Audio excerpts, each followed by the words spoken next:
Praise the Lord, ஹல்லேலூயா. சீயோன் வேதாகம ஆய்விற்கு அன்போடு கூட இயேசு கிறிஸ்துவின் நாமத்தில் உங்களை வரவேற்கிறேன். இன்று தினத்திலும் எரேமியா தீர்க்கதரிசன புஸ்தகம் அதிகாரங்கள் 28 முதல் 30 அதிகாரங்களில் வசனங்களை தியானிக்க சர்வ தேவன் நமக்கு கிருபை பாராட்டுவாராக. 28வது அதிகாரத்திலே அனனியா என்னும் கள்ள தீர்க்கதரிசியின் காரியங்களை குறித்து இந்த அதிகாரத்தில் எழுதப்பட்டிருக்கிறது. அனனியா என்பவன் எரேமியாவின் அழிவின் தீர்க்க தரிசனத்தை எதிர்த்து சொன்ன கள்ள தீர்க்கதரிசி ஆவான். பாபிலோன் தோல்வியை தழுவும் என்றும், நாடு கடத்தப்பட்ட மக்கள் ஆலய பொக்கிஷங்களோடு பாபிலோனிலிருந்து 2 வருடங்களில் யூதாவுக்கு திரும்பி வருவார்கள் என்றும் தீர்க்க தரிசனம் உரைத்தான். மனம் திரும்புதல் இல்லாமலும், பரிசுத்த வாழ்வின் அவசியம் இல்லாமலும், எந்த நிபந்தனையும் இல்லாமலும் தேவனுடைய ஆசீர்வாதங்கள் வரும் என்று பொய்யான ஆவிக்குரிய தலைவர்கள் தீர்க்க தரிசனம் அங்கே உரைப்பார்கள் என்று சொன்னால், அந்த தீர்க்க தரிசனம் பொதுவாக அது வரவேற்கப்படும். ஆனால் அது ஆண்டவருக்கு, ராஜ்யத்துக்கு விரோதமான தீர்க்க தரிசனமாக காணப்படும். அங்கே அந்த அனனியாவுடைய எரேமியா தீர்க்க தரிசனத்துக்கு விரோதமாக உரைத்த அந்த அனனியாவுடைய முடிவு பரிதாபமாய் இருக்கிறது. அந்த அனனியா தீர்க்கதரிசி அந்த 7ஆம் மாதத்தில் செத்துப்போன என்று மரண தண்டனை அவனுக்கு கொடுக்கப்படுகிறது. 29ஆம் அதிகாரத்தில் சிறையிருப்பில் சென்றவர்களுக்கு ஒரு கடிதம் எழுதப்படுகிறதை குறித்து நாம் பார்க்கிறோம். கிமு 597ஆம் ஆண்டு நாடு கடத்தப்பட்டு சிறைப்படிக்கப்பட்ட யூதாவின் மக்கள் பாபிலோனில் சேர்ந்து ஒரு வருடம் கழித்து எரேமியா இக்கடிதத்தை எழுதியிருக்கலாம். அம்மக்களுக்கு கொடுத்த கட்டளைகள், சாதாரண வாழ்க்கை வாழ்ந்து வீடுகளை கட்டி திருமணம் செய்து தேவன் அவர்களை தமது பராமரிப்பில் வைத்திருக்கும் நகரத்தின் சமாதானத்தையும் நன்மையும் நாடி வாழ வேண்டும். ஏனென்றால் 70 ஆண்டுகள் முடியும் முன்பு அவர்கள் தங்களுக்கு வாக்குத்தத்தம் பண்ணப்பட்ட தேசத்துக்கு திரும்ப முடியாது. அவர்களது சிறையிருப்பின் காலம் குறுகினதாயிருக்கும் என்று கூறின தீர்க்க தரிசன வார்த்தைகளுக்கு செவி கொடுக்க கூடாது. எருசலேமிலே தங்கி இருந்தவர்கள் தேவனை எதிர்த்ததினால் பயங்கரமான பாடுகளை அனுபவிப்பார்கள்.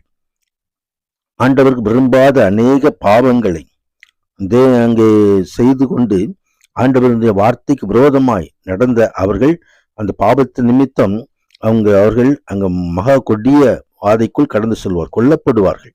70 ஆண்டுகள் முடிவிலே மீதியான தேவ மக்கள் தங்கள் மீட்புக்காக தேவனை உண்மையாய் தேடுவார்கள். அவர்களுக்காக வைத்த தன்னுடைய திட்டத்தின் நிமித்தம் தேவன் அவர்களுக்கு அந்த விண்ணப்பத்துக்கு பதில் கொடுப்பார் என்பதே இந்த கடிதத்தின் சாராம்சம். கர்த்தர் நாமத்துக்கு மகிமை உண்டாவதாக. அங்கே 12வது வசனத்தில் சொல்லப்பட்டிருக்கிறது, நீங்கள் கூடி வந்து என்னை தொழுது கொண்டு என்னை நோக்கி விண்ணப்பம் பண்ணுவீர்கள், நான் உங்களுக்கு செவி கொடுப்பேன். தேவனுடைய வாக்குத்தத்தங்கள் நிறைவேற அவருடைய காலத்திட்டம் அவசியமாயிருக்கிறது. அந்த காலத்திட்டத்தின் முடிவிலே ஆண்டவரை நோக்கி பார்க்கும் பொழுது சிறையிருப்பிலிருந்து ஒரு மீட்பு கிடைக்கும். அதற்கு ஜெபம் அவசியமாயிருக்கிறது. மகிமை உண்டாவதாக.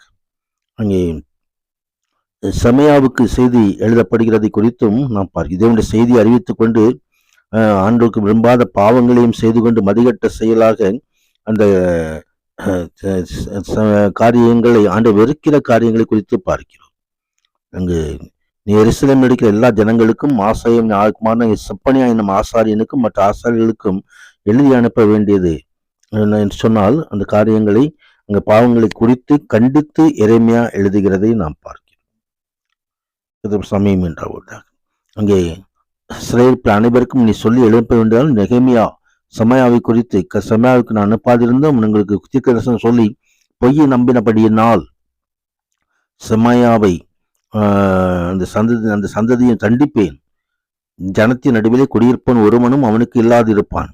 நான் என் ஜனத்துக்கு செய்யும் நன்மையை அவன் காண்பதில்லை என்று ஆண்டவர் அங்கு தனது கோபாக்கினை வெளிப்படுத்துகிறார். 30வது அதிகாரத்திலே இஸ்ரவேலின் மீட்பை குறித்து எழுதப்பட்டிருக்கிறது. சமயம் உண்டாவதாக அங்கே வடக்கு ராஜ்யம் இஸ்ரவேல், தெற்கு ராஜ்யம் யூதா ஆகியவை பழைய நிலைமைக்கு திரும்பி வருவதையும் அவைகளின் வருங்கால மீட்பை பற்றினான தீர்க்க தரிசனங்களை இந்த 30ஆம் அதிகாரம் முதல் 33ஆம் அதிகாரம் வல்ல வசனங்கள் தெரிவிக்கிறது. இங்கே காலங்களின் இறுதியில் வரப்போகும் மேசியாவோடு சம்பந்தப்பட்ட சம்பவங்களும் இங்கே அதிலேயே அடங்கி இருக்கிறது.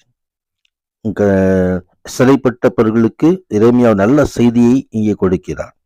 சிறைப்பட்டவர்கள் மீட்கப்பட்டு திரும்புவார்கள், தங்கள் தேசத்தை சுதந்திரித்துக் கொள்வார்கள் என்பதே அந்த நல்ல செய்தி. அந்த வாக்குத்தத்தம் வடக்கு ராஜ்யமாய் இஸ்ரவேலுக்கு தெற்கு ராஜ்யமாய் யூதாவுக்கும் கொடுக்கப்பட்டது.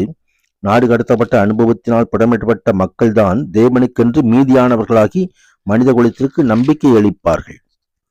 அந்த இங்கே சொல்லப்பட்டதுபடி அந்த நாள் பெரியது, அதை போல நாள் இல்லை. யாக்கோபுக்கு இக்கட்டு காலம், ஆனாலும் அவன் நீங்களாக்கி ரட்சிக்கப்படுவான்.